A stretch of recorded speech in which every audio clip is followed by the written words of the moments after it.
আজকে তোমাদের সাথে একটা ইম্পর্টেন্ট রচনা শেয়ার করতে চলেছি, সেটা হচ্ছে দাও ফিরে সে অরণ্য।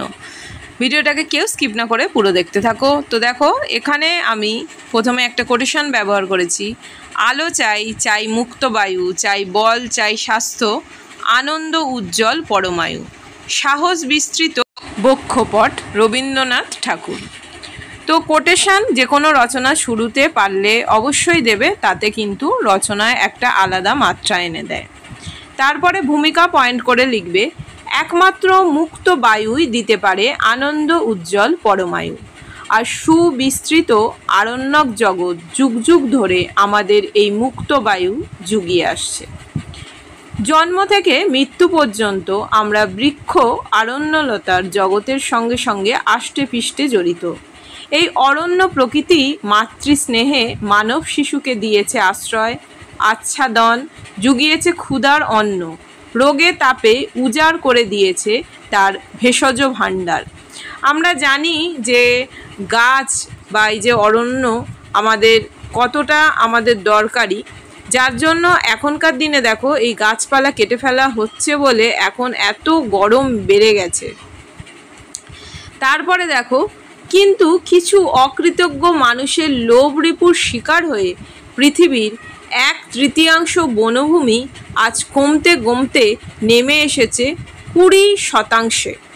তারপরে দেখো, তারপরে কি লিখেছি, সুজলা সুফলা শস্য শ্যামলা মাতা বসুন্ধরা ক্রমশ এগিয়ে চলেছে মরুযাত্রায়। মানব সভ্যতার এই অস্তিত্বের সংকট কিছুটা দেরিতে হলেও পৃথিবীর মানুষ উপলব্ধি করেছে। তাই আজ জাগ্রত মানব বিবেকের আকুল আরতি, দাও ফিরে সে অরণ্য। প্রকৃতির বরপুত্র রবীন্দ্রনাথেরও সচেতন উপদেশ, অরণ্য নষ্ট হওয়ায় এখন বিপদ আসন্ন। সেই বিপদ থেকে রক্ষা পেতে হলে আবার আমাদের আহ্বান করতে হবে সেই বরদাত্রী বনলক্ষ্মীকে। কেননা এটা থেকে বাঁচতে আমরা যদি সেই অরণ্যকে ফিরে আনতে পারি, তার থেকে ভালো আর কিছু নেই। যার জন্য আমরা এখন সব সময় বলি যে গাছ লাগাও, প্রাণ বাঁচাও। তারপরে দেখো পয়েন্ট, বৃক্ষরোপণের উদ্দেশ্য। মানব জীবনে বৃক্ষের ভূমিকা অপরিসীম। এই বৃক্ষই আমাদের পরিবেশের ভারসাম্য বজায় রাখে, ঋতুচক্রের আবর্তনের সহায়ক ভূমিকা নেয়। এমনকি এই বৃক্ষ জাতীয় সম্পদ সৃষ্টিরও বিশেষ সহায়ক। ভারতের জাতীয় উৎপাদনের শতকরা 1.5-7 আসে বনভূমি থেকে। বাতাসে প্রতিনিয়ত অক্সিজেনের যোগান দিয়ে প্রাণবায়ু অব্যাহত রাখে এই বৃক্ষ অরণ্যলতার জগৎ। তো এখানে আমি যে পয়েন্টগুলো করেছি, সেইখানে যদি তোমাদের মনে হয় যে তোমরা কিছু পয়েন্ট এখানে আরও কিছু অ্যাড করতে পারো বা কিছু চেঞ্জ করবে, সেটাও কিন্তু তোমরা করতে পারো। তো তারপরে দেখো কি লিখেছি, কিন্তু আজ ক্রমবর্ধমান জনবিস্ফোরণের চাপে পৃথিবীর অরণ্য অঞ্চল সংকুচিত। এইভাবে চলতে থাকলে সমগ্র পৃথিবী একদিন মরুভূমিতে পরিণত হবে। আর সেই মরুকীর্ণ ভবিষ্যতের কথা ভেবেই মানুষের মনে অরণ্য চেতনা গড়ে তোলার উদ্দেশ্যে 1970 এবং 1990 সালে পৃথিবী দিবস পালিত হয়েছে বিশ্বজুড়ে। বৃক্ষরোপণ উৎসব ও বন মহোৎসব উদ্যাপিত হয়েছে। আমার কিন্তু এই চ্যানেলে অনেক রচনার ভিডিও আছে শেয়ার করা। তোমরা যদি কেউ দেখে না থাকো, চ্যানেলে গিয়ে কিন্তু এই রচনাগুলো তোমরা দেখে নিতে পারো। আমি পারলে একটা প্লে লিস্ট করে দেবো রচনার আলাদা করে, সেখান থেকেও তোমরা কিন্তু চেক করে নিতে পারো। তারপরে দেখো, মানব সভ্যতার বৃক্ষরোপণের ভূমিকা। কিন্তু আধুনিক যন্ত্রগোবী মানুষ প্রকৃতির এই অনস্বীকার্য ভূমিকাকে করেছে চরম উপেক্ষা। অরণ্যের কোমল বুকে কুঠার হেনে তারা গড়ে তুলেছে গগনচুম্বী প্রাসাদ, কংক্রিটে মোড়া রাস্তাঘাট, নিত্য নতুন নগর। আর সেদিন থেকেই মানব জীবনে বর্ষিত হয়েছে অভিশাপ। প্রকৃতি রানী স্নেহবঞ্চিত মানুষ ক্রমশ হয়ে উঠেছে রোগজীর্ণ, রৌদ্রতপ্ত এবং প্রাণজ কোমলতাহীন রুক্ষ। তো রুক্ষটা তোমরা পরের পেজে ওটা চলে গেছে। তো সেইটা দেখতে পাবে, সেটা পরে আছে যে এই যে লাইনটা বললাম যে প্রকৃতি রানী স্নেহবঞ্চিত মানুষ ক্রমশ হয়ে উঠেছে রোগ জীর্ণ, রৌদ্রতপ্ত এবং প্রাণজ কোমলতাহীন রুক্ষ।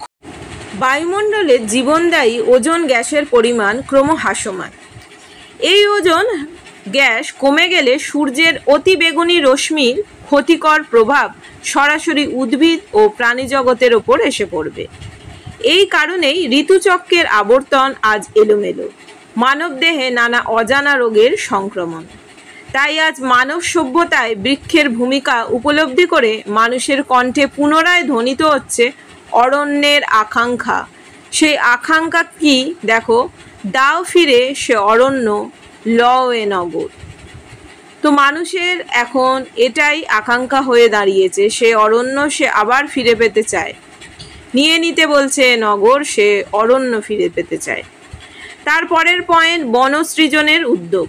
কিন্তু অত্যন্ত লজ্জার কথা, বহু ঐতিহ্যের স্মারক, ভারতীয় সভ্যতার ধারক ও বাহক এই অরণ্যভূমি আজ ধ্বংসের মুখে। ভারতের মোট আয়তন 326.8 মিলিয়ন হেক্টর। এর মধ্যে বনাঞ্চলের পরিমাণ দেখো কতটা সামান্য, 74.6 মিলিয়ন হেক্টর। মানে শুধু ভেবে দেখো যে আমাদের মোট আয়তনের তার মধ্যে বনাঞ্চলের পরিমাণ কতটা সামান্য। এর থেকেই আমরা বুঝতে পারছি যে আমাদের পরিবেশ কোন জায়গায় দাঁড়িয়ে আছে। কিন্তু বিশেষজ্ঞদের মতে যে কোনো দেশের 1/3 জায়গা জুড়ে বনভূমি থাকা উচিত। এই সমস্যার সমাধানকল্পে সরকার বনভূমি বাড়ানোর জন্য বিশেষ উদ্যোগী হয়েছে। বর্তমান ভারতে বন গবেষণা এবং বনভূমি সম্প্রসারণ সংক্রান্ত কাজকর্মের জন্য দেরাদুনে একটি কেন্দ্র স্থাপিত হয়েছে।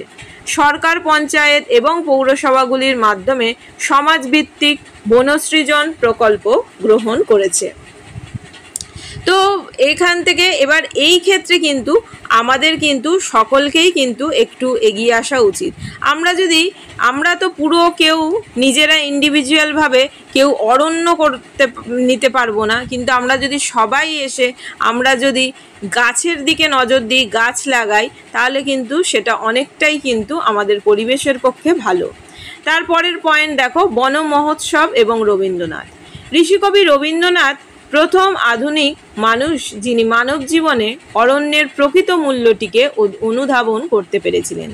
তিনি তার সাধনপীঠ শান্তিনিকেতনে যে বন মহোৎসবের প্রবর্তন করেন, তাই আজ সরাসরি আনুকূল্যে সাধারণের গণ উৎসবে পরিণত। সরকারি উদ্যোগে 1950 সালে এই উৎসবের সূচনা হয়। প্রচুর অর্থ ব্যয় করা হয়েছিল। সারা দেশে সপ্তাহব্যাপী এই বৃক্ষরোপণ তথা বন মহোৎসব অতি উৎসাহ ও উদ্দীপনার সঙ্গে পালিত কিন্তু হয়ে থাকে। তারপরে দেখো কি লিখেছি, অরণ্য চেতনা সম্পর্কিত নানা সেমিনার, আলোচনা সভা ইত্যাদিও অনুষ্ঠিত হয়। পশ্চিমবঙ্গে ত্রিস্তর পঞ্চায়েতের মাধ্যমে এই সামাজিক বনসৃজন প্রকল্পকে একটা সার্থক রূপ দেওয়া হয়েছে। কেননা আমরা সবাই বুঝতে পেরেছি যে এর জন্য এই যে এত পরিমাণ গাছ কাটা হয়েছে, গাছ কেটে নানা কলকারখানা, বাড়ি ঘর সমস্ত তৈরি হয়েছে, এর ফলে কি হতে চলেছে, আমরা পরিবেশের কতটা ক্ষতি করেছি, তো কিছুটা অজান্তে কিছুটা আমাদের নিজের জানা অবস্থাতেই।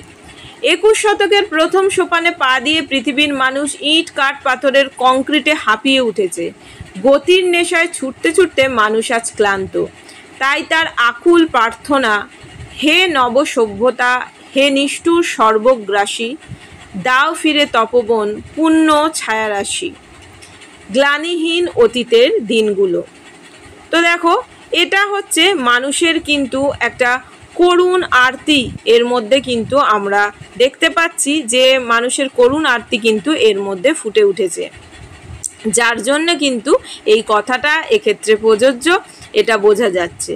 তো তারপরে দেখো মানুষের যে এই করুণ আরতি সেটা কাকে উপলব্ধি করতে হবে, সেটা মানুষকেই উপলব্ধি করতে হবে। যার জন্য লিখে নিয়েছি দেখো, মানুষের এই করুণ আরতি আজ মানুষকেই উপলব্ধি করতে হবে, এটা উপসংহারে লিখেছি।